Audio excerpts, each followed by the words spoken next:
Okay, time to start this 2-day journey to the Altai Mountains. Good morning, everybody. So I got up at 2:45 this morning. I got picked up at the house at 3:45. Got dropped off at the Ottawa International Airport. It's currently about 4:30. I've gone through security. One thing about Ottawa International, it's never really busy, so you get through pretty quickly. And the other thing too is when it comes to international travel, it's more like the Ottawa shuttle airport, because it basically just gets you to Toronto and Montreal so that you can get on a real flight from there.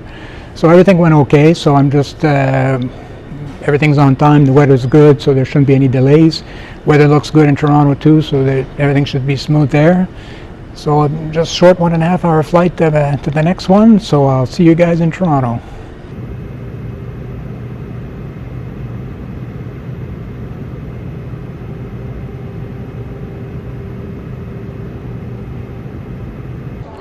Hello from Toronto. So the plane left Ottawa on time, and even though we had to make a stop at the de-icing station, which is kind of a common occurrence when you travel from Ottawa in January, the plane actually landed on time in Toronto at 7:30. So I now have a 5.5 hour layover in Toronto until I get onto my next flight, which is to Seoul, South Korea. So I'm going to sit around, have a cup of coffee, and wait for that one. So I'll see you in Seoul. Hello everybody, I just thought I'd update you guys on where things stand right now. I'm currently sitting in the lounge at Toronto Pearson Airport waiting for my next flight. So because it is a 15.5 hour flight, I decided, you know what, happy birthday to me, and I upgraded myself to business class. I find that on these long flights, if I sit in a cramped position too long, it takes me a couple of days to feel like myself again and function normally. So, and because this is a once in a lifetime opportunity and I want to be at my best when I get there, I decided, you know what, it's well worth the upgrade. So it should make the journey much more comfortable, and I'll be able to sleep regularly. I'll be able to eat at regular times. So yeah, it makes it a little bit more comfortable. So I will see you guys in Seoul. Welcome to Seoul, South Korea. So the plane landed a couple of minutes early. I guess we came in around 6 p.m. and I now have a roughly 15-hour layover until my next flight tomorrow morning at 9:20 to take me to the capital city of Mongolia, Ulaanbaatar. So the airport here at Incheon in Seoul offers an interesting concept. They actually have a transit hotel. So before I left, like, this hotel books up quite quickly, so when the reservations open, you have to kind of make sure you stay on top of it and book when there are openings. So I was able to book myself a night, so and check-in time is 6:30 p.m. and check-out time is 6:30 a.m., so it works out perfectly. The amenities are quite basic, so let me give you a little tour. Okay, so here we go. And right now I'm standing at the entrance door. If I walk about 2 feet forward, and I go to my left, really basic bathroom with sink, shower, toilet. So that's pretty much it. Pretty much all you need, really. So if I back out, and then if I move another 2 feet forward, we're in the bedroom. So the table, bed, TV, which I doubt is going to get any use. And then an interesting concept, if I walk over to my window and I take a peek outside the window, you can see the concourse and the gates where people are actually getting on planes. So that's quite interesting. It's first for me anyway. So now let me turn back around just to give you a concept of the size of this place, and there you go, that's the entrance door. But I'm quite happy with it actually, because I much prefer this than to hang out in a airport for 15 hours. So I'll see you in the morning.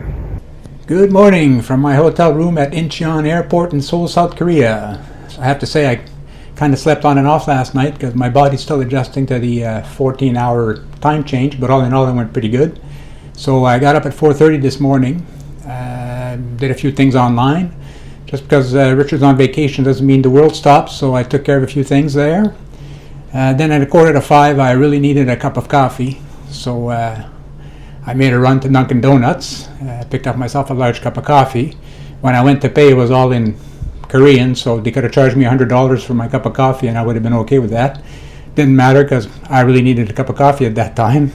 So I came back to my room and made myself look pretty again. Of course, that's subjective.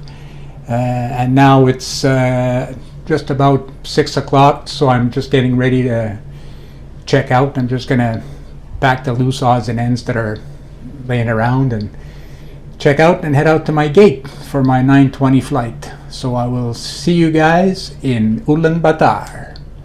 Hello from Ulaanbaatar, Mongolia. I'm currently sitting in my hotel room, and I have to say it's been an interesting day so far. We were supposed to leave Incheon Airport in Seoul at 9:20, but we wound up leaving at 9:50, 9:55 because loading the plane was total mayhem. They don't really have set policies for loading the plane there. They just get everybody to form a line and then load the plane in no particular order. So it kind of created congestion in the aisles and took forever to load the plane. So I actually got on quite early, and I sat down and I waited for them to do what they do, and we eventually took off. And with all that confusion, we actually landed in Ulaanbaatar maybe only 5-10 minutes late, just after noon. And that's including a 1-hour time change. So anybody that's done any type of traveling knows that seeing this is very comforting. It's always nice to know that your luggage has made it to your destination. Like I've been lucky through years of traveling. I've never had my luggage go missing at my destination. I've had it not show up when I get back a few times, and it takes 3-4 days to get it back, but that's okay. So and then I went through a little bit of a security checkpoint, and I was walked out expecting to see my transfer that had been arranged by the tour operator, and there was a little bit of confusion because the sign didn't have the name of the tour operator. It had the name of a company that he uses in Ulaanbaatar to do the transfers to the hotel. So there was actually a taxi driver there that kept asking me if I needed a lift, and I just explained the situation. And he was nice enough to go back and talk to the person that had a sign for the company I wasn't sure about, and she didn't speak any English, or very little. So through a little bit of conversation, and then she made a phone call, and then it happens that she was actually my ride to get me to the hotel. So the transfer to the hotel was probably 1 hour and 15 minutes, and it was quite encouraging when we left the airport until we hit the city, and then right in the middle of the afternoon on a Friday, so it was quite a bit of traffic. So right now I have the rest of today here, and tomorrow's a free day for me here, which is nice because I'm going to be able to, I'm just about back on a normal schedule, and that day tomorrow is going to allow me to be fully back on track. And then the following day, just when you thought that the journey was over to get there, no, it's not. We still have one more flight. It's about a 1.5-2 hour flight to get us to the western portion of Mongolia. It's a place called Khovd, Khovd. And once we land there, we have a 2.5 hour drive to get us to the camp.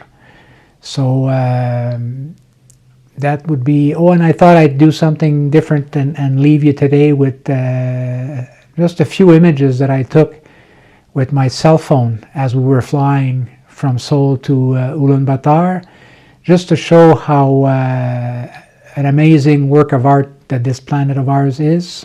Like keep in mind the pictures were taken with an iPhone through glass, but it gives a pretty good idea of this amazing planet. So enjoy the short picture show, and I will see you most likely when we get ready to go to Khovd.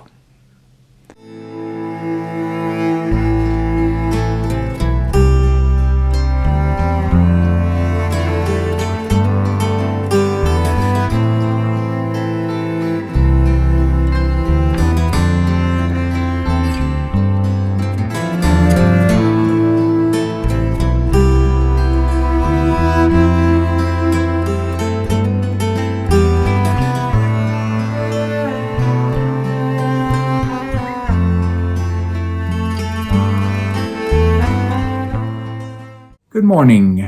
This is the morning of the 12th. This is the day that we fly to the Khovd region in Western Mongolia, where the Altai Mountains are located. Yesterday was a bit of a down day at the hotel. So in the morning, I went for breakfast with a couple of members of the group that I've traveled with in the past. I actually found out that there's a possibility of maybe having a shower or two while we're in the mountains, which was welcome news. But I needed to get myself a towel. So I checked with the hotel reception and it was very complicated. So I figured, you know what, I was going to go for a walk this morning anyway, because I've been cooped up in airports for 2 days. So I'll take a look to see if I can find some kind of shopping center or something and just buy one. So I went for a walk to the Mongolian government palace, which has a few features, such as ice sculptures and such. And it was quite cold, as you can see. It was about, I think, minus 22 or minus 23. So good practice for next week. On my way back to the hotel, I stopped at a store called E-Mart, which is like a grocery store on the bottom and general store on the second floor. And I was actually able to buy a towel after some sign language with some of the sales associates, because nobody spoke English. But that's okay. The result was what I was looking for. So then I walked back to the hotel, had lunch with the people I've already traveled with in the past. Then we went out for another walk to a sports store, so that one of the members of the group could buy some hiking poles, and he was fortunate to find some. And on the way back, we stopped off at a huge open-air market. Well, most of it was open air, and there was a few things that you can't really leave out in 20 below that was indoors. And then came back to the hotel for dinner. So right now, we have to check out of the hotel at 8 o'clock. So I'm going to go for breakfast at 7. We have a shuttle to the airport. It's a domestic airport. It's going to take about an hour. From there, it's about a 1 hour and 45-minute flight. And then there's an hour time change. And then from there, we have about a 2.5 hour drive to our campsite. So I'm not sure how things are going to go once we get to the domestic airport. If I can, I'll give you an update. If not, I will give you an update when we get to our final destination in the Altai Mountains. So I will talk to you later. So the 2-hour flight to Khovd went smoothly, and we were once again treated to some pretty spectacular views. Once we got to the airport, 3 vehicles were waiting for us to drive us to the camp. So we first stopped at a store for supplies such as energy bars, and we had lunch while we were there. We drove a little bit further, and then we had about an hour and a half of off-road driving to get us to the camp. We got to the camp at around 5 or a quarter after 5, and we had dinner around 7 o'clock. And that's pretty much the end of the journey to get here. So hopefully this gives you a pretty good understanding of what you might have to go through to get to such a location, depending on where you are coming from. It's quite a journey.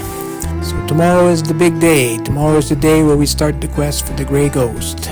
So I hope you join me as I document the next 6 days in our search for this elusive cat. So join me for part 3, the quest.